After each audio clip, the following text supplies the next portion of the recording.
At my own husband's party, I saw his mistress wearing my mother's necklace. I waited. Then I walked into his big investor dinner with her husband.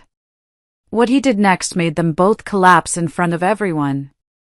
Hello everyone. Thank you for being here with me today.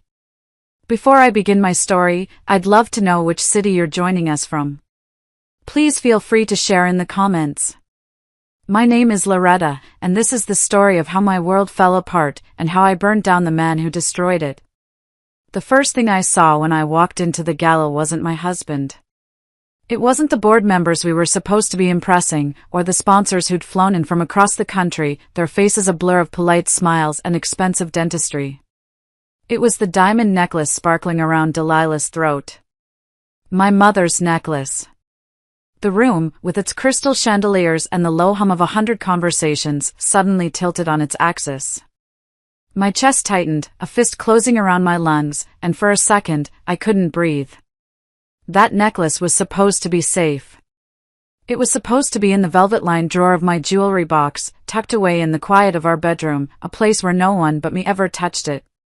It was the last piece of my mother I had left, given to me just before her funeral. And there she was. Delilah.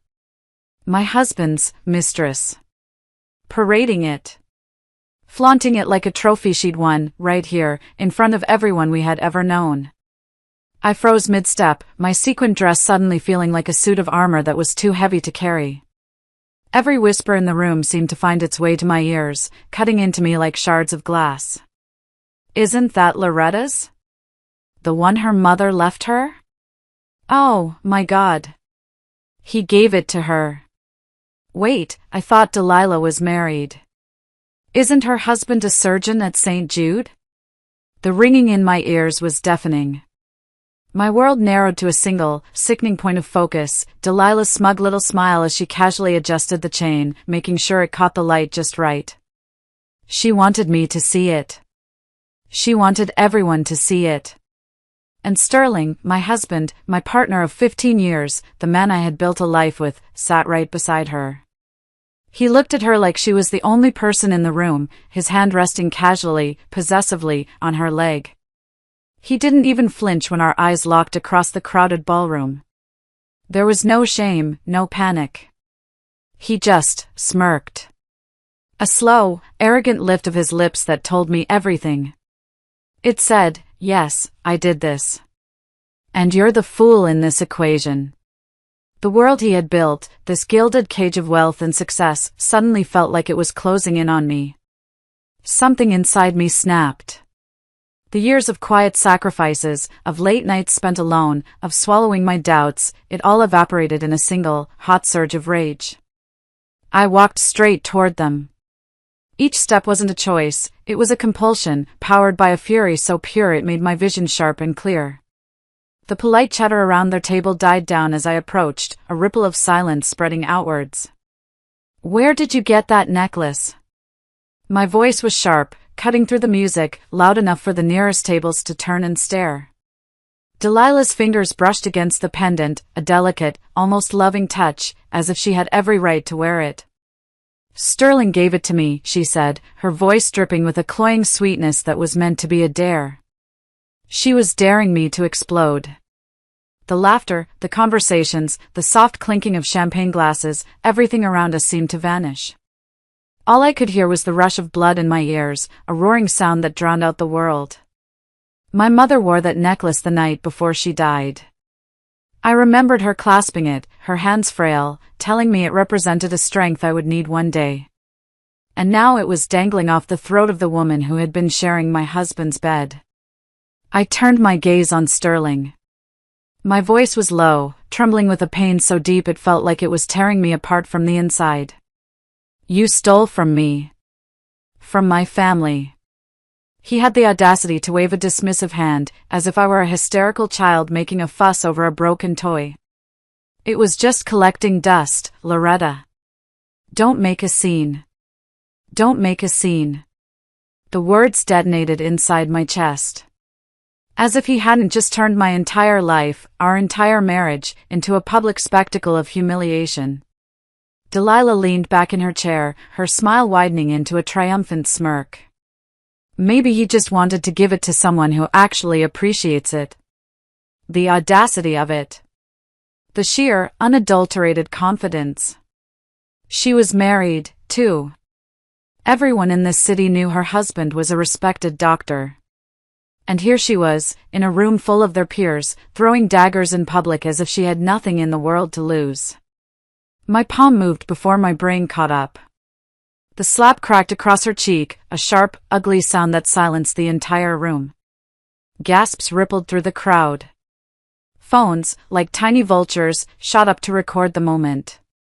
Delilah's smugness evaporated in an instant, replaced by a look of stunned disbelief.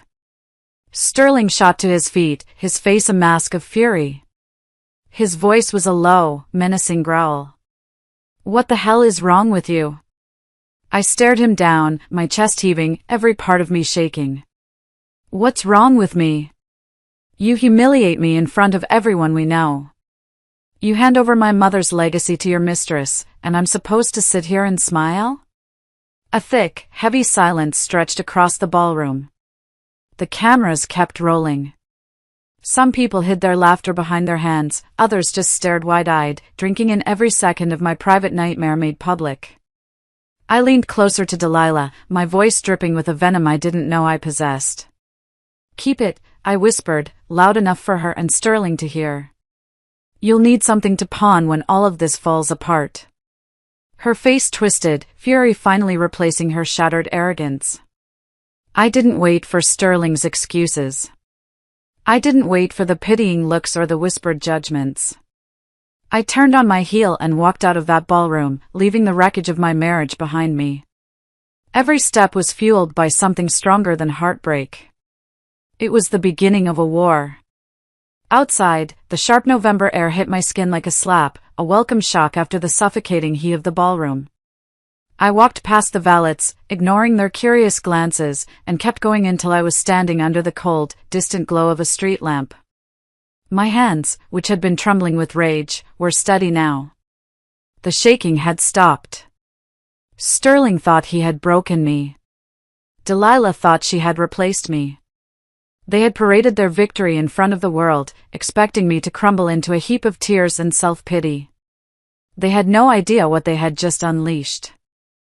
Standing there on that cold pavement, with the sound of the city humming around me, I made a vow. I swore to myself that I wouldn't be the woman who cried into her pillows or spent months begging for explanations.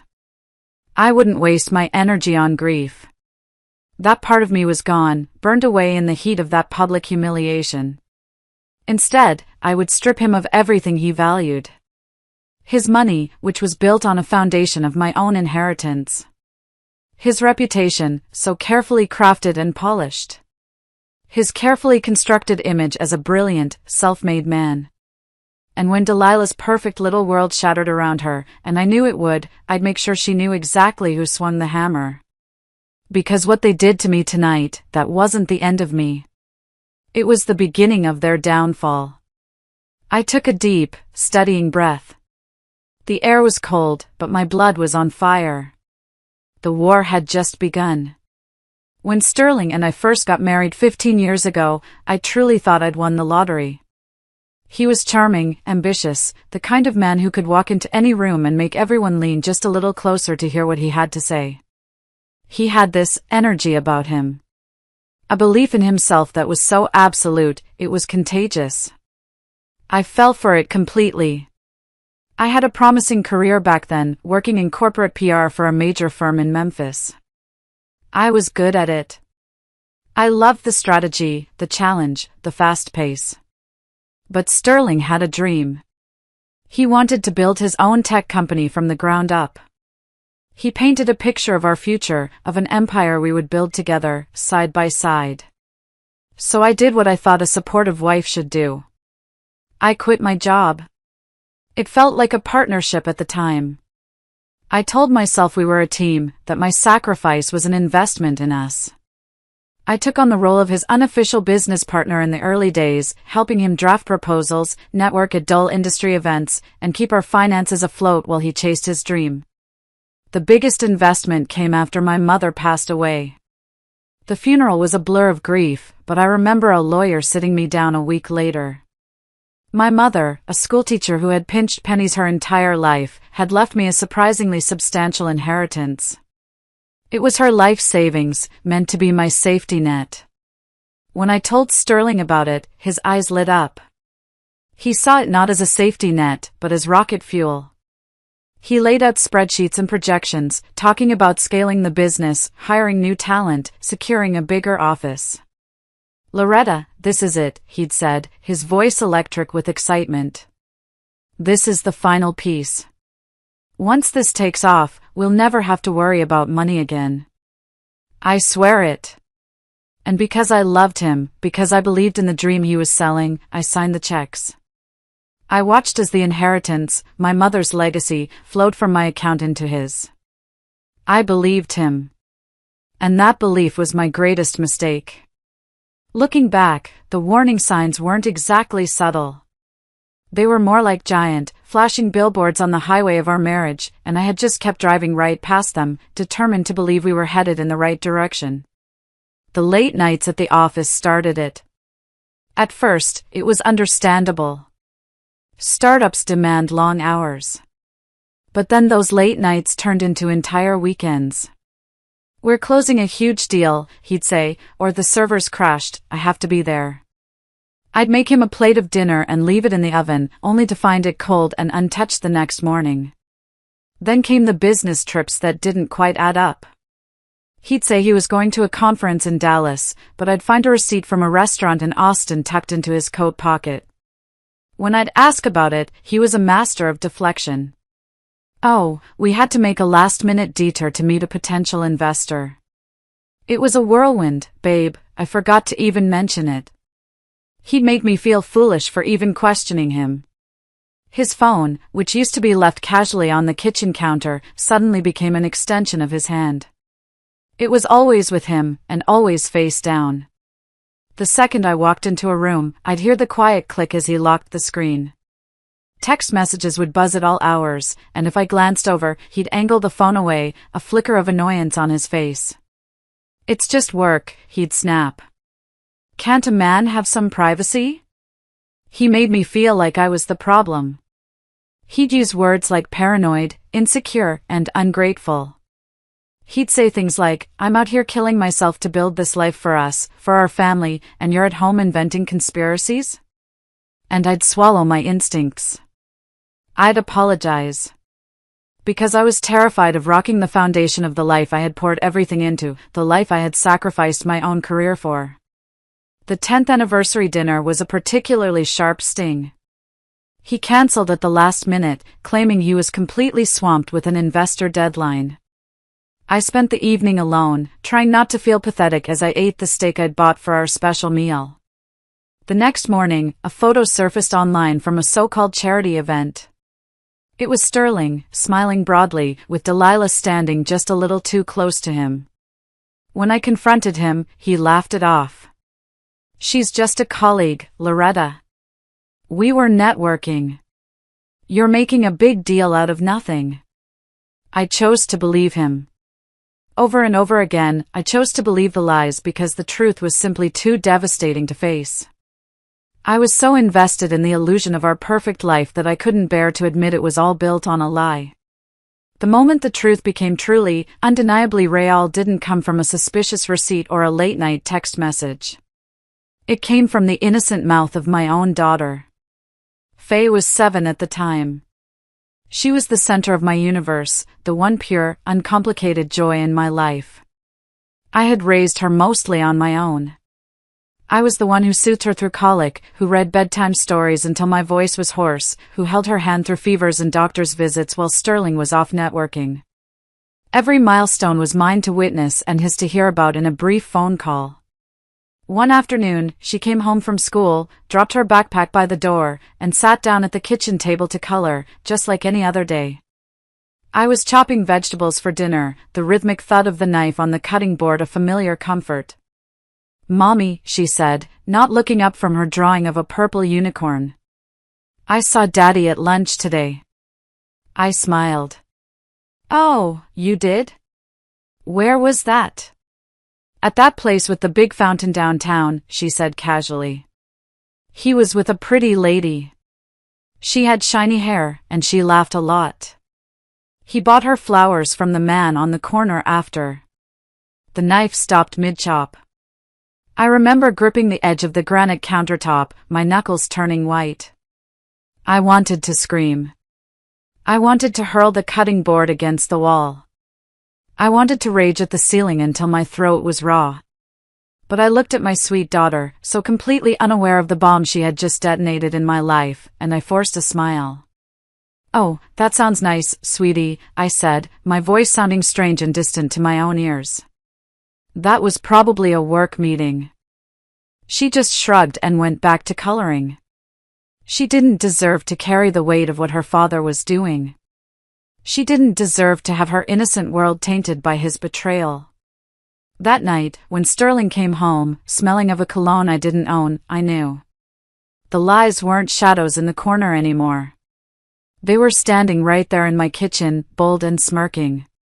And still, some desperate, foolish part of me wanted to deny it, to convince myself that I could fix it if I just tried harder, if I was just a better wife. But when I saw Delilah flaunting my mother's necklace at that gala, when I heard Faye's innocent little voice describing that pretty lady, denial died a swift and brutal death. It was over. Sterling hadn't just betrayed me. He had betrayed the family I had built around him, the sacrifices I had made for him, the trust one had handed over like a precious gift. He took everything I gave him and used it to carve out a life with someone else. And now, the stakes weren't just about my broken heart. They were financial. They were legal. And most importantly, they were maternal. He thought he could humiliate me and still keep control. He thought wrong. The morning after the gala, I stared at myself in the bathroom mirror and barely recognized the woman looking back. There were mascara stains under my eyes like faint bruises, my lips were cracked, and my hair was a limp, lifeless mess. I looked defeated. I had spent years making myself smaller for Sterling, convincing myself that my sacrifices were noble, that my role as the supportive wife was enough. But standing there, replaying Delilah's smug face with my mother's necklace around her throat, I felt something shift deep inside me. The grief was still there, a hard, cold lump in my chest, but the humiliation that had burned me so badly the night before was starting to cool. And what was left was cold, sharp, and dangerously alive. I wasn't going to beg. I wasn't going to scream or cry or plead for answers he would never give me honestly anyway. I was going to make him pay. The first step was money. Sterling thought of me as just a housewife, someone who handled the household budget but had no real sense of the complex finances of his company. He forgot who had balanced the books in the beginning, who had helped write the business plan, who had been there for every single investor pitch. He forgot that my name was still on half the accounts. I sat down at the desk in our home office, my home office now, and opened my laptop. The password to our main banking portal was still the same, our anniversary date. The irony was so bitter it almost made me laugh. One by one, I went through the accounts. I froze the joint credit cards. I froze the company credit lines that were tied to my name. I even froze the household account he used for his day-to-day spending, his lunches, his gas, his dry cleaning. In less than an hour, with a series of quiet, deliberate clicks, I had cut off half his financial lifelines. The feeling was intoxicating. It was the first ounce of control I had felt in years. With the financial bleeding stopped, my next step was to find a weapon. I needed a lawyer. Not just any lawyer, but the one friend I knew who would drop everything for me, the one who understood that this wasn't going to be a civilized, amicable split. I called Camille. We had been friends since college, and she had gone on to become one of the most feared divorce attorneys in Memphis. She had once represented a client whose husband was a notorious philanderer, and by the time Camille was done with him, he was lucky to have kept his shoelaces. "Camille," I said, my voice steady even though my hands were shaking slightly. "It's Loretta." There was a pause on the other end. "Loretta."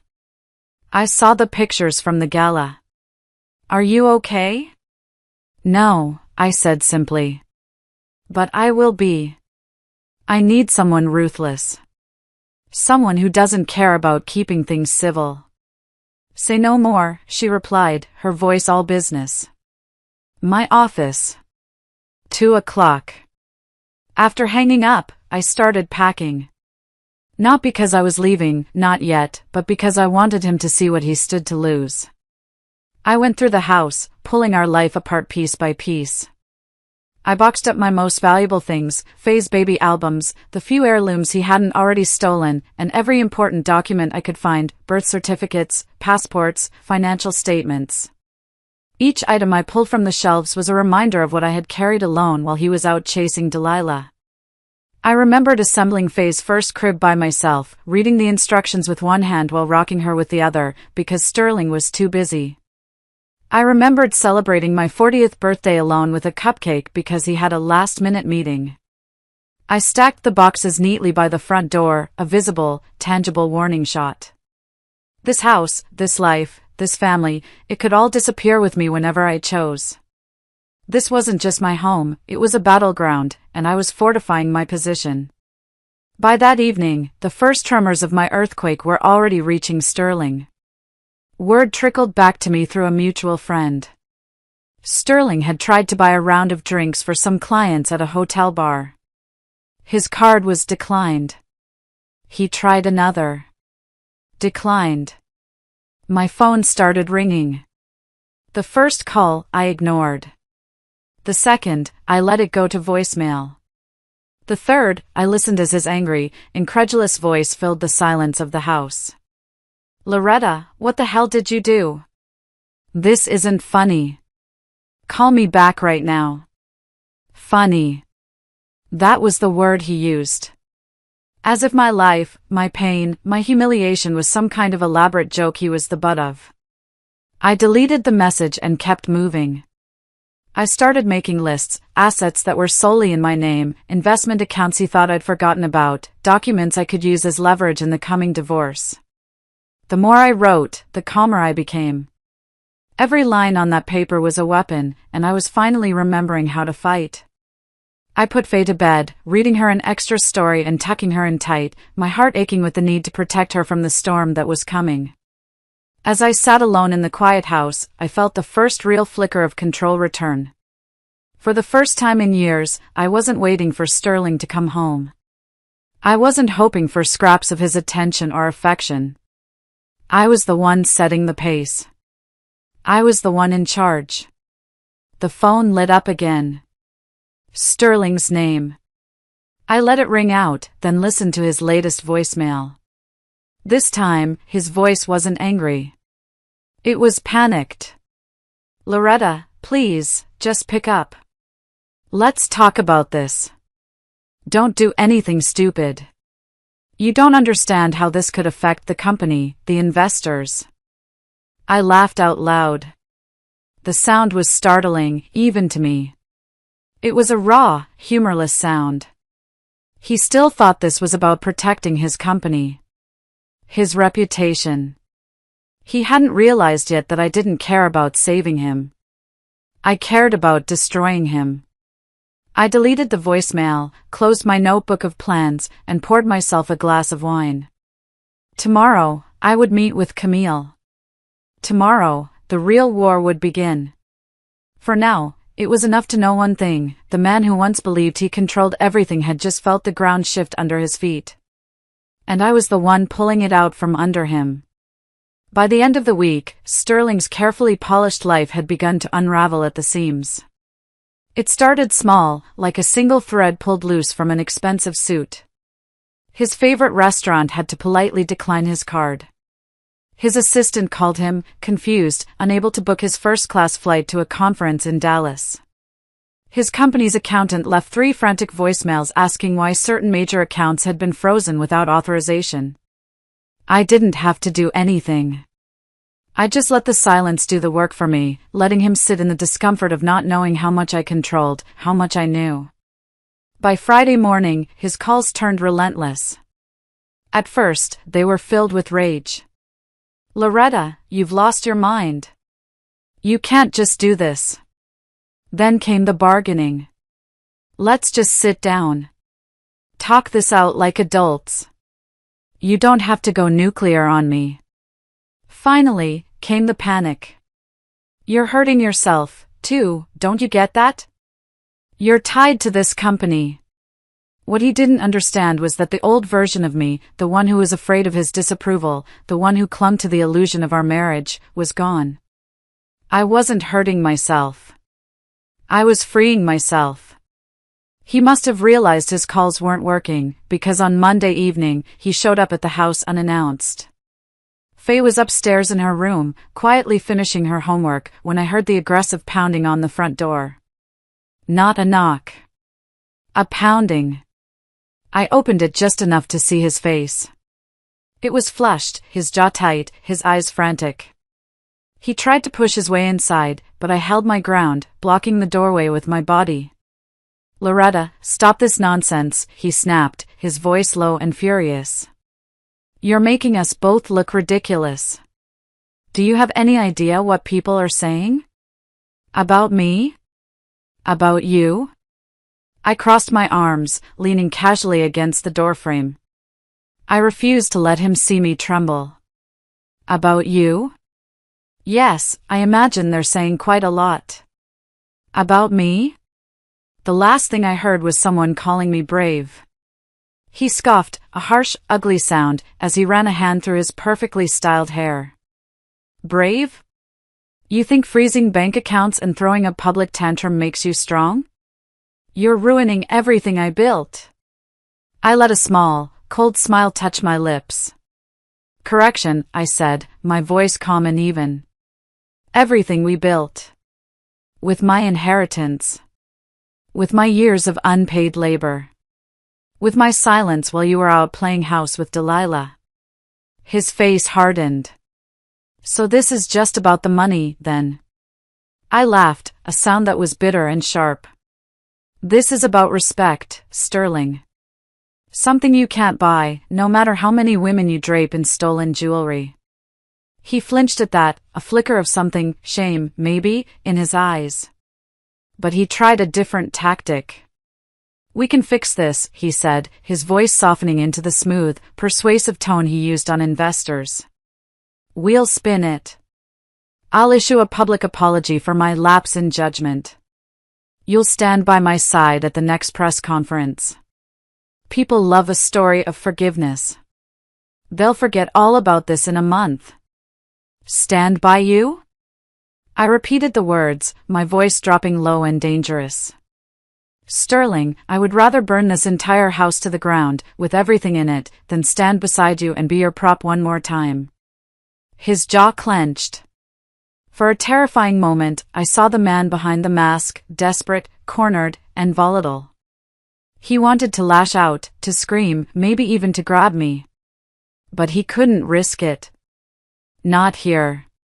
Not with Faye upstairs and neighbors who could hear every single word. He settled for spitting out a final threat. You'll regret this, Loretta. No, I said softly, as I began to close the door. You will. I shut the door in his face, the click of the lock echoing in the sudden silence. Inside, I leaned against the cool wood of the door and exhaled slowly, steadying myself. My hands were trembling, but it wasn't from fear. It was from adrenaline. For the first time, I wasn't reacting to his drama. I was directing it. The next phase of my plan required careful orchestration. It wasn't enough to bleed Sterling financially, I needed to dismantle his reputation, the very thing he valued more than anything else. And I knew the perfect stage for it. Through a friend who still worked in the PR world, I learned that Sterling was hosting an extremely important dinner in a private room at the Peabody, Memphis's most iconic and public hotel. He was wining and dining 4 major investors from a venture capital firm in Atlanta. And, of course, Delilah would be there, playing the part of the charming, supportive partner. He was trying to project an image of stability, to show them that the little scandal at the gala was nothing more than a temporary hiccup. This was my chance. A public humiliation required a public stage. But I couldn't do it alone. My first move was to find the other person Sterling and Delilah had betrayed. I did some digging. It wasn't hard to find information on Dr. Harrison Vance. He was a respected pediatric oncologist at St. Jude, a man known for his quiet dedication and integrity. He was, by all accounts, a good man who had been played for a fool. Getting his number was surprisingly easy. Making the call was harder. My hand hovered over the phone for a full 10 minutes. What if he hung up? What if he didn't believe me? Finally, I took a deep breath and dialed. Dr. Vance? I said, when a calm, professional voice answered. Speaking. My name is Loretta Hayes. My husband is Sterling Hayes. There was a long, heavy silence on the other end of the line. I could almost hear the pieces clicking into place in his mind. I see, he finally said, his voice tight. I don't want to cause you any more pain, I continued, speaking quickly. But I have information, proof, that I believe you deserve to see. They are planning to be at the Peabody on Thursday night, together, at a business dinner. I think it's time the investors, and you, see them for who they really are. He was quiet for another moment. What kind of proof? Photographs. Hotel receipts billed to my husband's company. Things that prove this wasn't just a momentary lapse. This has been a long-term, calculated affair funded by money I invested in his company. Meet me for coffee tomorrow, he said, his voice flat and devoid of emotion. Send me the address. Then he hung up. The next day, we met at a small, discreet coffee shop far from the usual society haunts. I laid out the file on the table between us. He looked through it, his face a stoic mask, but I could see a muscle twitching in his jaw.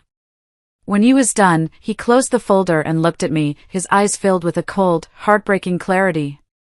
What do you want from me? He asked. I want you to be at the Peabody on Thursday night at 8 o'clock, I said simply. I'll handle the rest. He nodded once, a sharp, decisive movement. I'll be there. We were two strangers, bound by the same betrayal. And together, we were going to bring down the curtain on their little show. Thursday night, I chose my dress like a general choosing armor for battle. It was a simple, elegant sheath dress in a deep charcoal gray. It was professional, understated, and serious. I wasn't there to compete with Delilah's flashiness. I was there to end a war. The restaurant was buzzing when I walked in. Low lighting, polished wood floors, and the soft clinking of glasses that always meant Memphis power players were sealing deals. The hostess recognized me immediately, her eyes widening in surprise. Mrs. Hayes, do you have a reservation? No, I said, my voice calm and steady. I'm just meeting my husband. He's in the private dining room. She looked flustered, but I didn't give her a chance to object. I walked past her, my heels clicking purposefully on the marble floor. I spotted them easily through the glass doors of the private room. Sterling, smooth as ever, was holding court at the head of the table, his tailored suit like a second skin. Delilah was beside him, laughing a little too loudly, her hand brushing his arm every chance she got. Around the table sat the four investors and their wives, people who had once toasted my loyalty and sacrifices at company Christmas parties. Now, they were smiling at Delilah as if she had always belonged there. I pushed open the doors and stepped inside. Every eye in the room snapped toward me. Sterling's practiced smile faltered. Delilah's lips curled into that same smug grin she wore at the gala, the one that had haunted me in my sleep. But this time, I didn't flinch. Loretta, Sterling said, rising halfway out of his chair, his voice a strained attempt at calm. This isn't the time or the place. Sit down, Sterling, I cut him off, my voice sharper than the silverware glinting on the table. You've done enough talking for the last 15 years. Tonight, I get the floor. A shocked hush fell over the table. The investors exchanged uneasy glances. No one dared to move. I turned my full attention on Delilah, ignoring my husband completely. Tell me, Delilah, I began, my voice carrying clearly through the silent room. Does your husband know where you are tonight? Does he know you're sitting here, playing the part of the supportive partner to another woman's husband? Her smile flickered. Just for a second, but it was enough. One of the investor's wives shifted uncomfortably in her seat. Sterling's eyes darted between us. Don't, he muttered under his breath, a desperate plea. But it was already too late. I was just getting started. It's a funny thing, I continued, loud enough for the whole table to hear. Your husband's colleagues at St. Jude, they all think you're so happily married. A perfect couple. I wonder what Dr. Vance would say if he saw you sitting here, wearing stolen jewelry on the arm of a man who can't even keep his own house in order. Gasps rippled around the table. Delilah's face drained of all color. You don't know what you're talking about, she stammered. Don't I? I gestured toward the entrance of the dining room. Every head turned. And there he was. Dr. Harrison Vance. He stood in the doorway, crisp white shirt, coat slung over his arm, his expression a devastating mix of fury and heartbreak. He had kept his word. The silence in the room was suffocating as Dr. Vance walked slowly, deliberately, toward our table. Each step he took seemed to echo in the cavernous space. Delilah's breath hitched audibly. Her hands were trembling so violently she tried to hide them in her lap. Delilah. His voice cut through the room, low and steady, but carrying an immense weight of pain and finality. How long did you think you could play me for a fool? Her chair screeched back as she shot to her feet, stammering. Harrison, it's not. It's not what it looks like. Oh, it's exactly what it looks like, I snapped, stepping forward so I was standing beside him, a united front of the betrayed. You've been parading around this city like you're the queen of someone else's empire. And you were arrogant enough to do it right in front of me, wearing my dead mother's necklace. But you forgot one crucial thing, Delilah. You weren't just betraying me. You were betraying him. Dr. Vance's jaw clenched. He reached into his coat pocket and pulled out a small, velvet ring box. He didn't open it. He simply dropped it on the table in front of her. It landed with a dull, final thud.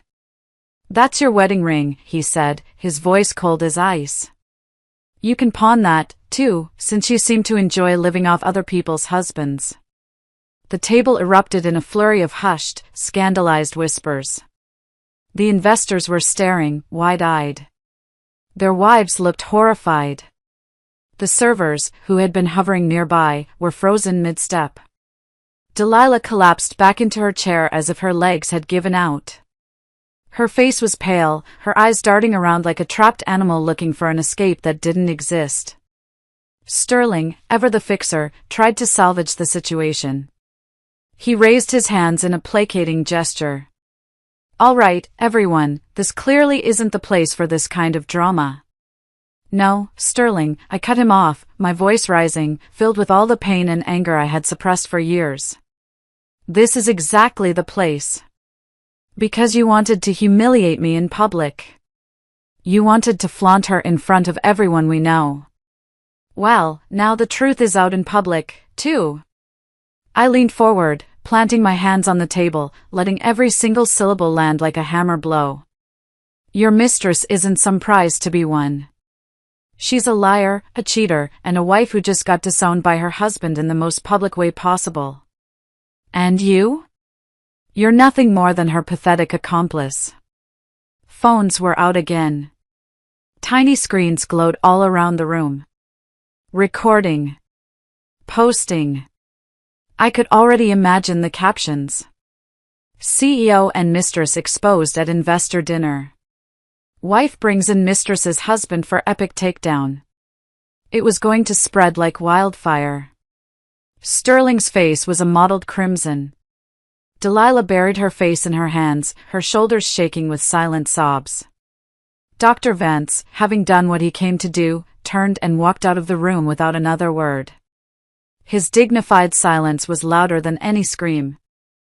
I straightened up, smoothed the skirt of my dress, and looked directly at the stunned investors. "Do business with him if you want," I said, my voice ringing with clarity and conviction. "But remember what kind of man you're tying yourselves to."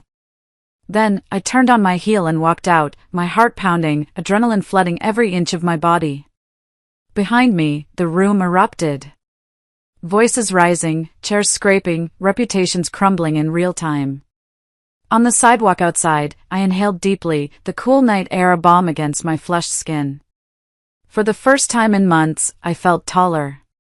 Lighter. Sterling thought he could write the story, paint me as the bitter, hysterical wife while he played the charming victim. But tonight, the city had seen the truth. And this was only the second act. If you're still listening, could you do me a huge favor and like this video and comment the number 1 down below? It lets me know you amazing people are still here, and that you're on this journey with me. Your support is a massive encouragement for me to keep going. Just comment the number 1 so I know you're here, and now, let me tell you what happened next. Sterling didn't vanish quietly into the night after the restaurant scene.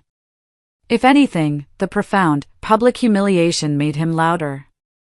By the following week, his PR machine, the very machine I had helped him build, was in overdrive. He sat down for a glossy magazine interview, complete with carefully staged photos of him looking weary and vulnerable in his corner office.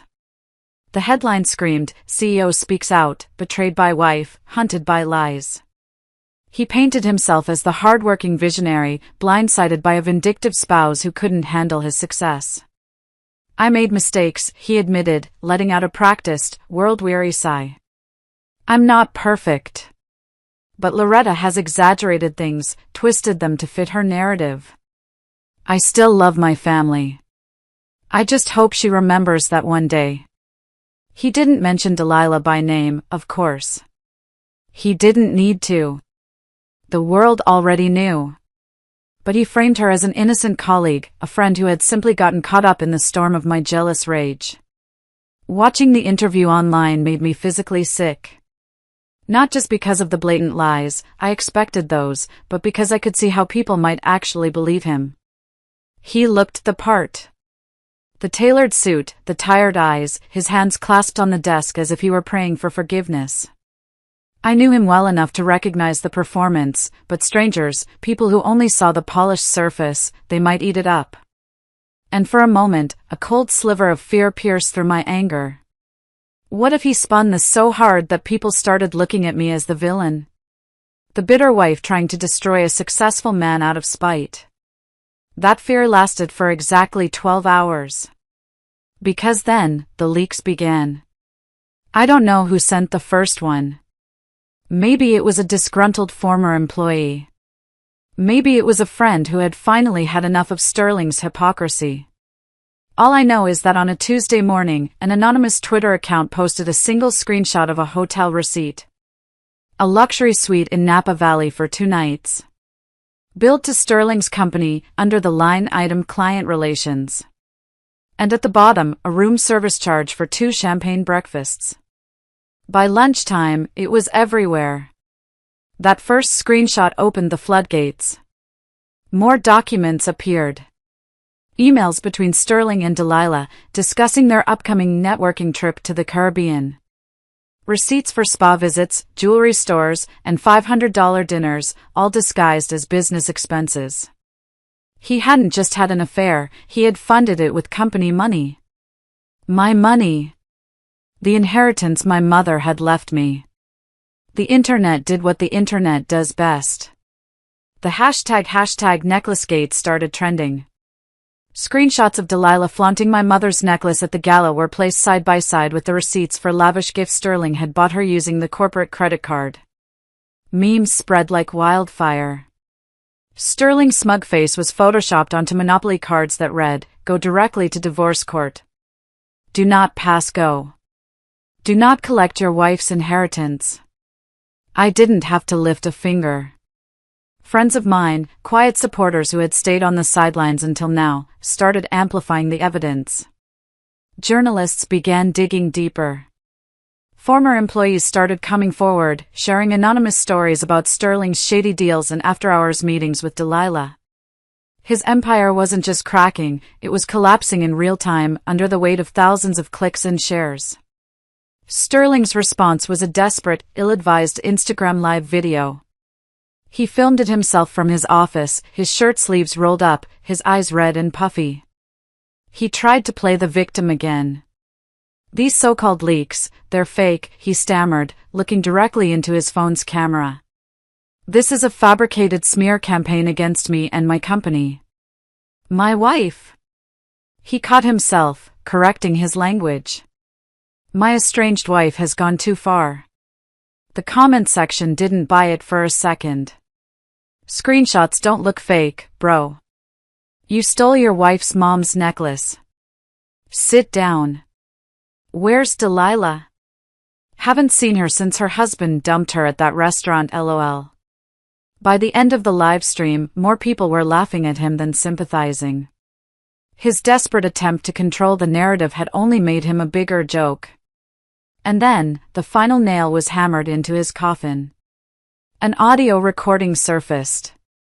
It was Sterling, his voice slurred with whiskey, bragging to a colleague at a bar. I don't know who recorded it, but they captured his arrogance in its purest form. His exact words were, "She's too loyal to leave. I could burn the house down, and she'd still beg me to stay." That clip went viral faster than anything else. The hashtag beg me to stay trended for days, used by women all over the country to share their own stories of betrayal and survival. What Sterling had meant as a cruel boast about his power over me became a rallying cry against him. By the end of that week, the real-world consequences hit. 2 major sponsors publicly announced they were pulling out of his company, citing ethical concerns. One of the investors from the disastrous dinner party released a statement to the press, formally distancing his firm from Sterling. Articles in business journals began speculating whether bankruptcy was inevitable. Sterling had always craved the spotlight. Now, it was scorching him alive. And I didn't have to scream. I didn't have to beg. All I had to do was sit back and watch as the world finally saw him for who he really was. For years, he had controlled the narrative, the image, the story of us. But now, the script was mine. And I wasn't finished yet. By the time the lawyers dragged us into the formal setting of a deposition room, Sterling looked nothing like the man I had once married. The bespoke suits that used to fit him perfectly now hung a little looser on his frame. His confident smile was stretched thin, and his eyes darted around the room like he was waiting for the next attack. For years, he had been untouchable, the golden boy of the Memphis tech scene. Now he looked like what he was, cornered prey. My attorney, Camille, was merciless. She was calm, professional, and absolutely brutal. She laid everything out with methodical precision. The documents proving my initial inheritance was the seed money for his entire startup. The paper trail of company expenses funneled directly to Delilah. The screenshots, the hotel receipts, the audio recordings. Every exhibit was another nail hammered into the coffin of his credibility. Sterling tried to object, tried to bluster his way through the questions, but even his own lawyer looked exhausted trying to defend the indefensible. When Camille projected the receipts from the Napa Valley trip onto the large screen in the conference room, showing company funds used for his romantic getaway with Delilah, Sterling's face flushed a deep, ugly crimson. When she calmly read a transcript of his drunken recording, "She's too loyal to leave. I could burn the house down and she'd still beg me to stay," his head dropped into his hands. I sat across the table from him, perfectly still. I wasn't smug. I wasn't smiling. I was just steady. This wasn't about theatrics anymore. This was about the cold, hard process of taking back everything he thought he could strip from me. The judge's final ruling in our divorce came down swift and decisive. I was awarded majority custody of Faye. I was awarded the house, free and clear.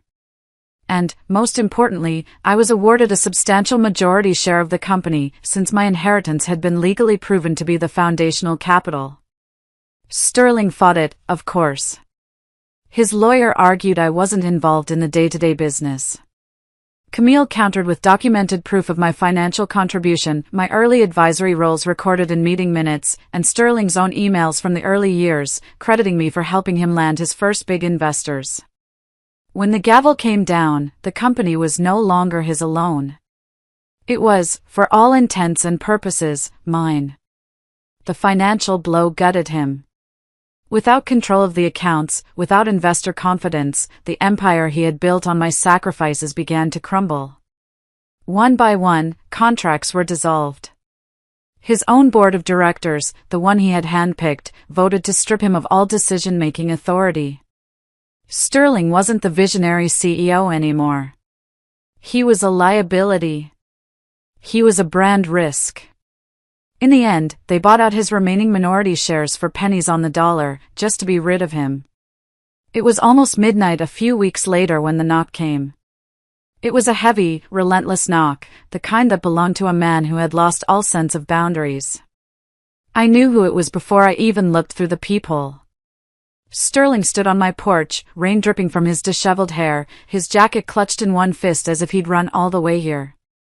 His eyes were wild, his face gaunt and unshaven. This wasn't the Sterling who once strode through boardrooms.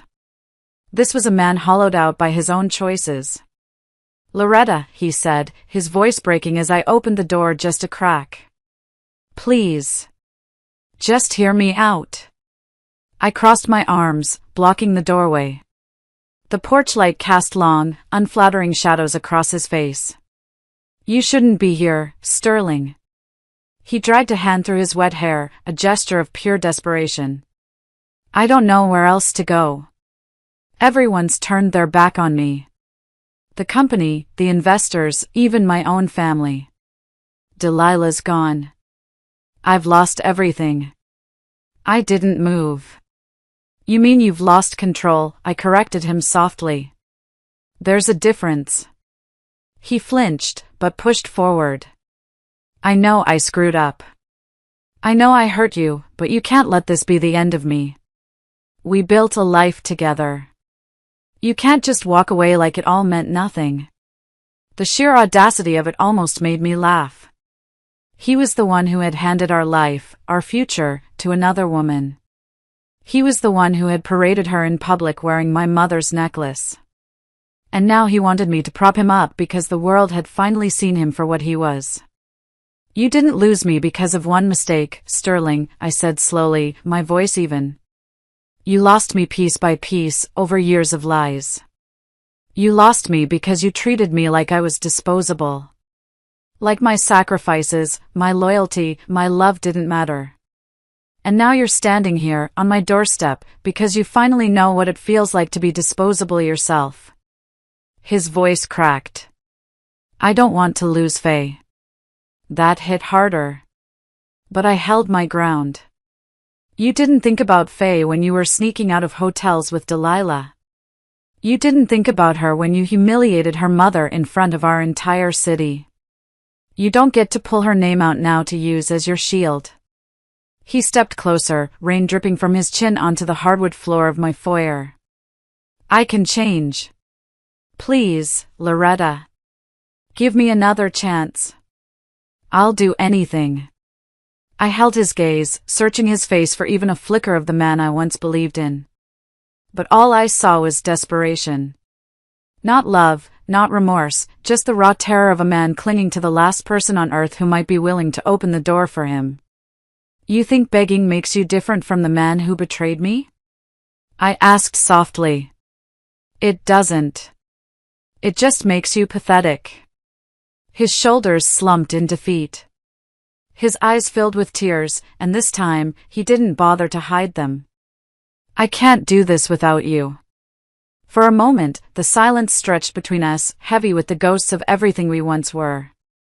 And then I said it. "You are the architect of your own destruction, Sterling. Don't look at me to rebuild what you burned to the ground." The words landed like a final blow. His mouth opened, then closed. He swallowed hard, but nothing came out. I stepped back, my hand on the doorknob. Go home, I said, my voice softer now, but no less final. Wherever that is for you now. Because it's not here. And then I shut the door. Through the glass panel, I saw him stand there for a long time, the rain soaking him until he looked smaller, diminished. Eventually, he turned and walked away into the night. No more pounding, no more pleading. Just silence. I leaned my forehead against the cool wood of the door, exhaling a breath I felt like I'd been holding for 15 years. My hands didn't shake this time. My heart didn't race. The war was finally, truly over. And I had won. 6 months later, the house felt different. Lighter. For years, it had been filled with Sterling's shadow, his booming voice on late-night conference calls, his expensive cologne lingering in the hallway, his oversized ego dominating every room. Now, when I walked through the hallways, I felt only peace. The silence wasn't heavy with unspoken tension anymore. It was mine. Faye had blossomed in ways I hadn't even realized were possible. She laughed more freely. She slept through the night without the nightmares that used to wake her. At 8 years old, she didn't know every sordid detail of the divorce, but she knew enough. She knew her father had made choices that hurt us both, and she knew her mother had chosen to protect her. She saw me stand tall when it would have been easier to crumble. And I could already tell that strength was shaping her into the wonderful person she was becoming. I rebuilt my career, too. I started my own PR consulting firm, right from the desk in my home office. The same skills I once used to polish Sterling's image, I now used for myself. My first clients were small, local businesses, but word traveled fast in Memphis. People respected resilience, and my story, which had become something of a local legend, carried weight. Soon, my schedule was full. I was hiring my first employee. I wasn't just surviving anymore. I was thriving. Every so often, I'd catch whispers of Sterling. Someone spotted him working as a bartender at a rundown place on the edge of town. Someone else mentioned he was crashing on a friend's couch. His name surfaced less and less, fading from relevance. The empire he once bragged about was gone. Delilah, after her own messy divorce from Dr. Vance, had reportedly moved back to her parents' house in a different state. And Sterling himself was little more than a cautionary tale whispered at cocktail parties. I didn't gloat. I didn't need to. His downfall wasn't my prize.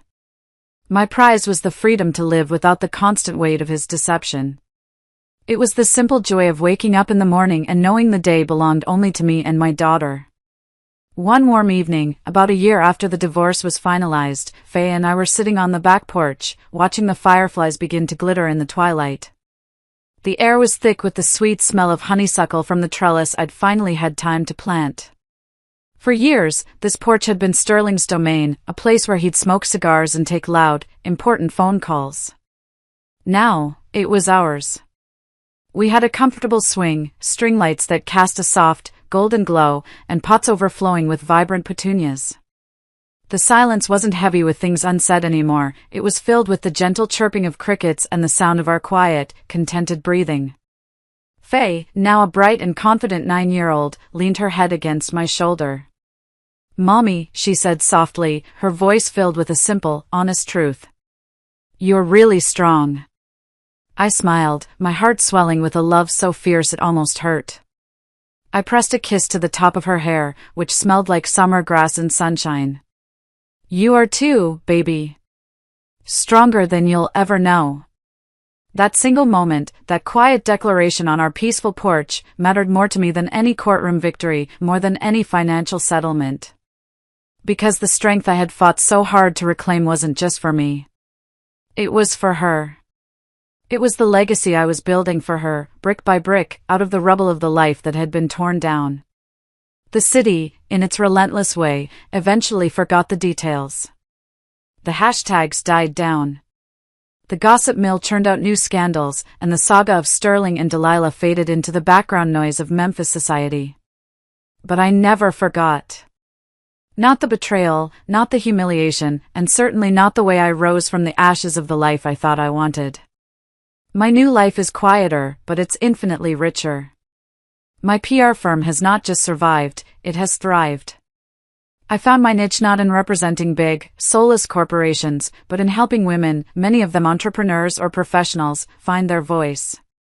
A few months ago, a woman came to me, her eyes holding the same haunted, exhausted look I remembered seeing in my own mirror.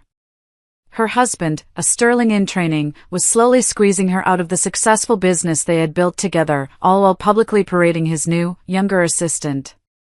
Helping her craft a strategy, not just for her business but for her life, to take back her power, that felt more rewarding than any deal I ever helped Sterling close.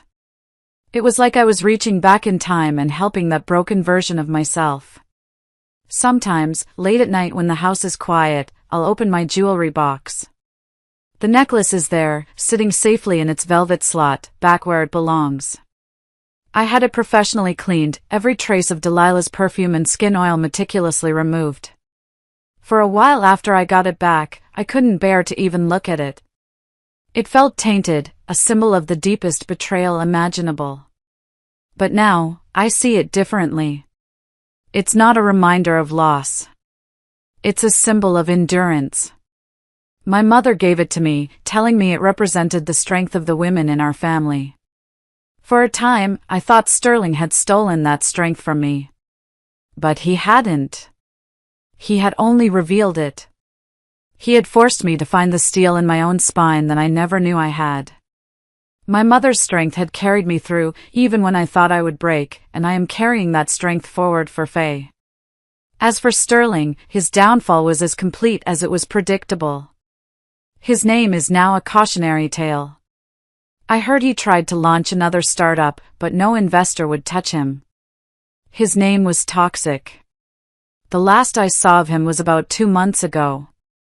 I was at a celebrated downtown restaurant, having dinner with Camille to celebrate a huge new client I had landed. As we were leaving, I saw a valet running to fetch a car. He was thinner, his shoulders slumped, and he wore a cheap, ill-fitting uniform. He didn't see me, his eyes were fixed on the ground, but I saw him. It was Sterling. The man who once owned rooms like this was now parking cars for the people who dined in them. I didn't feel a surge of triumph. I just felt a profound sadness for the man he could have been, for the life he had so carelessly thrown away. He had everything, and he traded it all for a cheap thrill and a stolen necklace. His real punishment, though, isn't the loss of money or status. It's the loss of his daughter. He still has his visitation weekends, but they are strained and awkward. Faye is always polite, but she's distant. I once overheard her on the phone with him before a visit.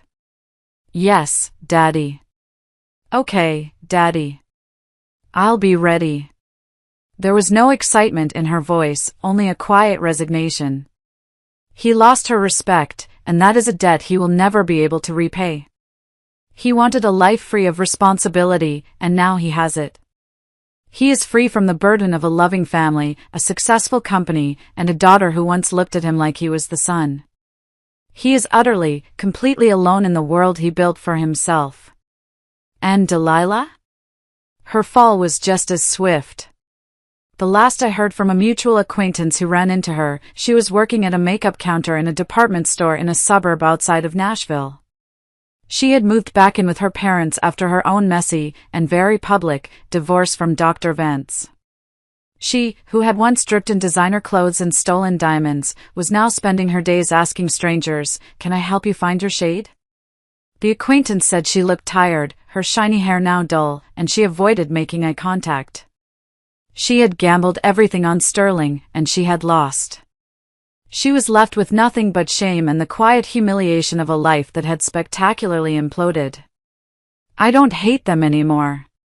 To hate someone, you have to keep them alive in your mind, to give them space in your heart. Sterling and Delilah no longer occupy any space in mine. They are simply irrelevant. Freedom, I've learned, isn't the absence of pain. It's the choice to stop living in it. It's the peace of a quiet evening on the porch. It's the pride in building something of your own. It's the laughter of your child echoing through a home that is finally, truly a sanctuary. When I look at my reflection now, I don't see the broken woman from the gala, standing frozen while another woman flaunted my mother's legacy. I see someone sharper, steadier, and unafraid. I see a woman who walked through fire and came out not just unburned, but forged into something stronger. Betrayal had nearly destroyed me. Instead, it transformed me. And in that transformation, I found everything I thought I had lost: myself, my future, and my peace. Thank you for watching my story.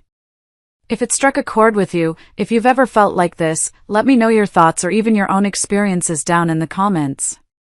Your voice matters here. And please, don't forget to hit subscribe and tap the like button so you never miss another story. Every click, every comment, every bit of support helps more than you know. Thank you for listening.